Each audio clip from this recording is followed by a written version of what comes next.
அருள்மிகு நடுக்காட்டு இசக்கியம்மன் கோயில் மகா கும்பாபிஷேக விழா. அனைவரும் வருக, அம்மன் அருள் பெருக. எம்எல்ஏக்களுக்கு கார் வழங்குவது குறித்து பேசிய துரைமுருகன், ஏற்கனவே கார் வைத்திருப்பவர்களுக்கு மீண்டும் கார் வழங்க வேண்டிய அவசியம் இல்லை என்பது மக்களின் எண்ணம் என்று தெரிவித்தார். கார் இல்லாதவர்கள் விரல் விட்டு எண்ணப்படக்கூடியவர்கள் தான் இருக்காங்க. மற்றவங்கெல்லாம் யார் யார் கேள்வி கேட்டாலும் அவருக்கு 3 கார் இருக்குதுன்னு பத்திரிகையில் வந்து செய்திருக்கு. ஆகையினால எல்லாருக்கும் கார் வச்சுருக்கிறவங்களுக்கெல்லாம் கார் கொடுக்கணும். 1 கார் 2 கார் 3 கார் வச்சுருக்கிறவங்களாம் கார் கொடுக்க வேண்டிய அவசியம் இல்லை அப்படின்றது மக்களுடையது. எங்கள் திராவிட முன்னேற்ற கழகத்தை பொறுத்த வரையில் நாங்கள் கார் இருக்குதோ இல்லையோ எங்களுக்கு கார் வேணான்னு சொல்லிட்டோம். இப்போ அந்த சப்ஜெக்ட் அவங்க தொட்டதே தப்பு.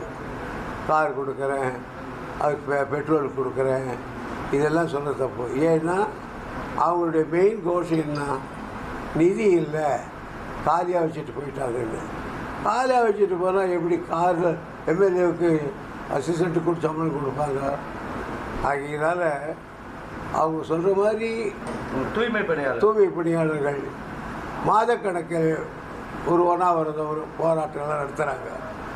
அதுக்கெல்லாம் பணம் இல்லைன்னு போது இதுக்கு எங்கே பணம் கேட்கறது நியாயம்தான். அருள்மிகு நடுக்காட்டு இசக்கியம்மன் கோயில் மகா கும்பாபிஷேக விழா. அனைவரும் வருக, அம்மன் அருள் பெருக.